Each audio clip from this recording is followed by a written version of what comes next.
Hello my dear students, मैं हूं आपकी biology mentor doctor Ankita Verma और एक बार फिर स्वागत करती हूं आप सभी का आपके फेवरेट चैनल डेफिनेट सक्सेस पाठशाला में, जहां एक चीज बिल्कुल डेफिनेट है, वो है आपकी सक्सेस। आज हम लेके आए हैं chapter number 7, how do organism reproduce के मोस्ट इंपॉर्टेंट क्वेश्चंस यानी MIQs। हम लोग MCQs इस चैप्टर के कर चुके हैं, आप लोगों ने देखे होंगे। मेरा लास्ट जो वीडियो है हम लोगों ने साथ में सॉल्व किए थे। आज हम लोग करने वाले हैं मोस्ट इंपॉर्टेंट क्वेश्चंस किसके, how do organism reproduce chapter के। तो चलिए करते हैं स्टार्ट। फर्स्ट क्वेश्चन है एक्सप्लेन व्हाई। ये पार्ट्स में है क्वेश्चन, ABC आपको 3 पार्ट्स दिख रहे होंगे। फर्स्ट पार्ट है scrotum remains outside the body of human males. Second है petals of flowers are variously coloured. C है some plants are propagated only by vegetative methods. ठीक है, तो हमें एक्सप्लेन करना है कि व्हाई स्क्रोटम हमेशा बॉडी से आउटसाइड रहता है, पेटल्स जो होती हैं, जो फूल की पत्तियां होती हैं, वो हमेशा कलरफुल क्यों रहती हैं। Some plants are propagated only by vegetative methods। कुछ प्लांट्स वेजिटेटिव मेथड से ही प्रोपोगेट किए जाते हैं, क्यों। तो हम फर्स्ट पार्ट एक्सप्लेन करते हैं। Scrotum remain outside the body to provide optimal temperature for the formation of sperm. जो स्पर्म फॉर्मेशन के लिए ऑप्टिमल टेम्परेचर चाहिए होता है, वो आउटसाइड द बॉडी रहने पे ही स्क्रोटम को मिलता है। The sperms develop at a temperature 1 to 3 degree lower than the normal body temperature। अगर बॉडी के अंदर स्क्रोटम रहेगा तो बॉडी टेम्परेचर उसके अंदर रहेगा, लेकिन स्पर्म के प्रोडक्शन के लिए 1 to 3 डिग्री लोअर टेम्परेचर चाहिए रहता है देन द बॉडी टेम्परेचर। इस वजह से स्क्रोटम आउटसाइड द बॉडी रहता है। ठीक है बच्चों। Next, the flowers are collect to attract insect pollinators for cross pollination. क्यों है पेटल्स कलरफुल? जब वो पेटल्स कलरफुल रहती हैं, अलग शेप्स की बड़ी बड़ी रहती हैं, तो जो इंसेक्ट पॉलिनेटर्स होते हैं, बीज है, डिफरेंट इंसेक्ट्स है, वहां पोलन ग्रेन्स पे आके बैठते हैं, अट्रैक्ट होते हैं और पोलन ग्रेन को क्रॉस पॉलिनेशन के लिए लेके जाते हैं। तो अट्रैक्शन के लिए हमारे जो पेटल्स हैं वेरियसली कलर्ड रहते हैं। The flowers are coloured to attract insect pollinators for cross pollination. The plants which are propagated only by vegetative methods do not produce viable seeds। जो plants propagated होते हैं किससे, only by vegetative methods से, इसलिए होते हैं क्योंकि वो viable seeds नहीं बना पाते। जो plants viable seeds नहीं बना पाएंगे, ऐसे seeds नहीं बना पाएंगे जो आगे चल के germinate हो, उनके लिए vegetative methods ही fruitful रहते हैं। ठीक है, तो इस तरीके से आपने तीनों पार्ट्स का आंसर देख लिया। इसका भी आप स्क्रीनशॉट ले लीजिए और इसका भी स्क्रीनशॉट आप ले लीजिए। चलते हैं नेक्स्ट क्वेश्चन की तरफ। डिस्क्राइब या discuss briefly the different types of reproduction. अलग अलग टाइप के रिप्रोडक्शन के बारे में बताओ। बच्चों वैसे तो हमें पता है रिप्रोडक्शन बेसिकली कितने टाइप का होता है। हमारा रिप्रोडक्शन बेसिकली 2 टाइप का होता है। एक होता है सेक्सुअल मोड ऑफ रिप्रोडक्शन और एक होता है asexual mode of reproduction. Sexual और asexual mode of reproduction 2 types के रिप्रोडक्शन होते हैं। अब जो एसेक्सुअल मोड ऑफ रिप्रोडक्शन होता है उसमें भी बहुत सारे टाइप्स होते हैं, हमें पता है। बाइनरी फिजन होता है, हमें पता है उसमें बडिंग होता है, हमें पता है इसमें स्पोर फॉर्मेशन होता है ना, वेजिटेटिव प्रोपोगेशन होता है, फ्रेगमेंटेशन होता है, रीजेनरेशन होता है। ये क्या है? Different types of asexual methods हैं, है ना। तो हम देखते हैं इसको हमने कैसे लिखा हुआ है। Living organisms reproduce by 2 fundamental methods, जो कि हमने डिस्कस किया, asexual and sexual. In asexual reproduction a single parent is involved. It produces offspring without reductional division and fusion of gametes. Thus, the genetic makeup of the offsprings remains the same as in parents. The various methods of asexual reproduction are, ठीक है ना, जो sexual reproduction में उसमें 2 parents required होते हैं, 2 organism male and female, whereas asexual reproduction में single parent required होता है। इसमें कोई भी रिडक्शन डिवीजन नहीं होता, माइटोसिस इसका बेसिस है एसेक्सुअल का। अब डिफरेंट टाइप्स के क्या क्या है आपके एसेक्सुअल रिप्रोडक्शन, फिजन है जो अमीबा में होता है, हमने पढ़ा है ना, बाइनरी फिजन किस में होता है, अमीबा में। उसके बाद बडिंग है जो आप हाइड्रा में पढ़ सकते हैं, ईस्ट में होता है। स्पोर फॉर्मेशन फंगस में होता है बेसिकली, आप राइजोपस का एग्जांपल दे सकते हैं, ब्रेड मोल्ड। रीजेनरेशन इसमें आप प्लानेरिया का एग्जांपल दे सकते हैं, फ्लैटवॉर्म। वेजिटेटिव प्रोपोगेशन इसमें भी बहुत सारे मेथड होते हैं बेटा, कटिंग होता है, ग्राफ्टिंग होता है, लेयरिंग होता है ना, ये सब क्या है, वेजिटेटिव रिप्रोडक्शन के मेथड्स हैं। क्लियर? तो ये सारे एसेक्सुअल मोड ऑफ रिप्रोडक्शन आपको ऐसे लिखने हैं, बताने हैं, ठीक है, कि एसेक्सुअल में फिजन है, बडिंग है, स्पोर फॉर्मेशन है, रीजनरेशन है, वेजिटेटिव प्रोपोगेशन है। क्लियर? और नेक्स्ट है sexual reproduction, involves two parents, one male, other is female. The male parent releases male gamete. The male gametes are haploid and formed as a result of meiosis. यहाँ पे reductional division होता है.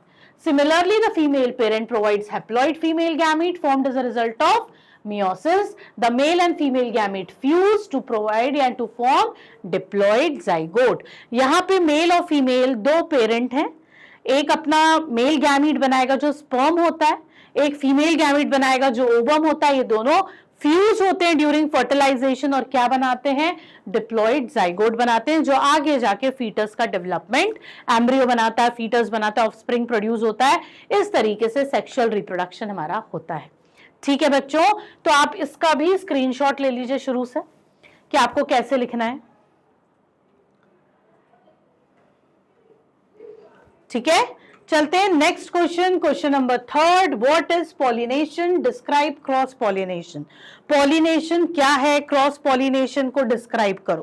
Pollination the transfer of pollen grains from anther towards the stigma of the flower, that is known as pollination, है ना। अब pollination एक होता है सेल्फ पॉलिनेशन और एक होता है क्रॉस पॉलिनेशन। हमें क्रॉस एक्सप्लेन करना है। क्रॉस पॉलिनेशन अगर मैं सिंपल आपको एक्सप्लेन करूं तो सपोज ये आपका एक प्लांट है, ठीक है, इसमें एक फ्लावर लगा हुआ है, फ्लावरिंग प्लांट है। ये दूसरा प्लांट है, प्लांट बी, जिसमें एक फ्लावर लगा हुआ है, ये प्लांट बी है, ये ए है। जब इसका पोलन ग्रेन जाके ट्रांसफर हो जाएगा बी प्लांट में, ठीक है, एक प्लांट से दूसरे प्लांट में जब पोलन ग्रेन ट्रांसफर होता है, this type of transfer is known as pollination. इसको हम क्या बोलते हैं, इसको हम पॉलिनेशन बोलते हैं। और जब ये दो प्लांट्स में होता है तो वो क्रॉस पॉलिनेशन होता है।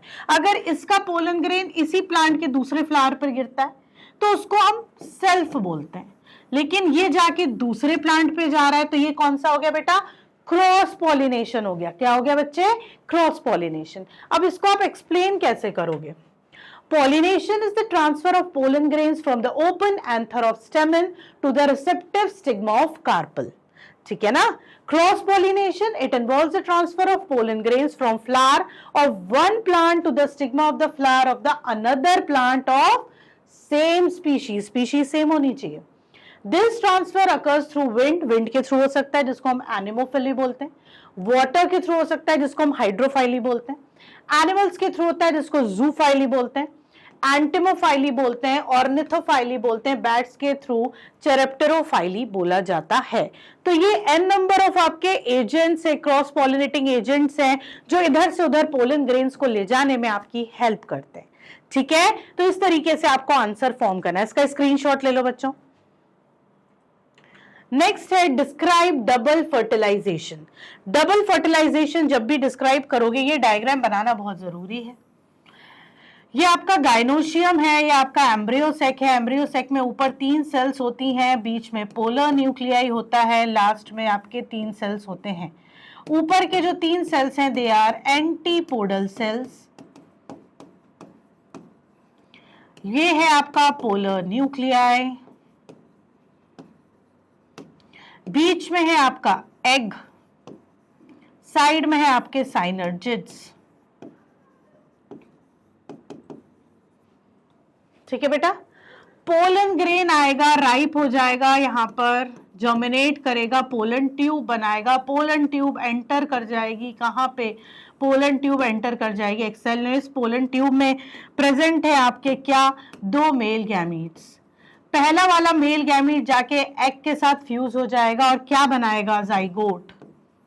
जब वो एग के साथ फ्यूज होकर जाइगोट बनाएगा, इसको हम बोलते हैं सिनगैमी। दूसरा वाला जाएगा और आपका क्या करेगा, इस पोलर न्यूक्लियाई के साथ फ्यूज हो जाएगा और बनाएगा ट्रिप्लॉइड एंडोस्पर्म। ठीक है, और ट्रिप्लॉइड एंडोस्पर्म। ठीक, तो ये जो आपका पूरा स्ट्रक्चर है ट्रिप्लॉइड एंडोस्पर्म, जो न्यूट्रिटिव इन फंक्शन होता है, इसको हम बोलते हैं ट्रिपल फ्यूजन। तो यहां पर फ्यूजन मेल और फीमेल गैमीट का 2 बार हो रहा है, इसलिए इसको हमने क्या बोला है, डबल फर्टिलाइजेशन। एक बार एक्स सेल के साथ फ्यूज होकर जाइगोट बनाया, एक बार पोलर न्यूक्लियाई के साथ फ्यूज होकर उसने ट्रिप्लॉइड एंडोस्पर्म बनाया। तो fusion of male and female gamete occurs twice, that is why it is known as double fertilization।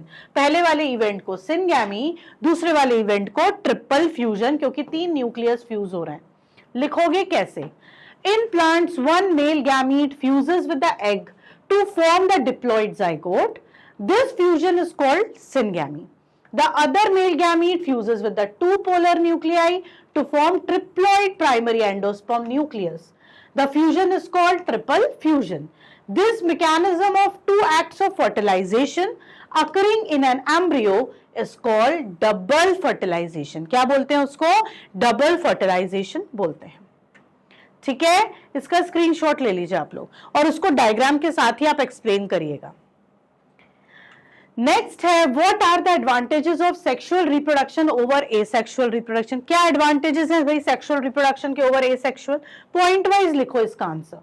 Sexual reproduction involves combination of maternal and paternal gametes, so offspring exhibit diversity of characters, diverse characteristics आएंगे, हमारे पास variations आएंगे। Meiosis during gametogenesis provides opportunities for new combination of genes. Thus, it plays a prominent role in the origin of new species and leads to variation required for evolution. ठीक है, evolution क्या करेगा, leads to variation required for evolution, evolutionary changes आएंगे। ठीक है, क्योंकि meiosis हो रहा है यहाँ पे।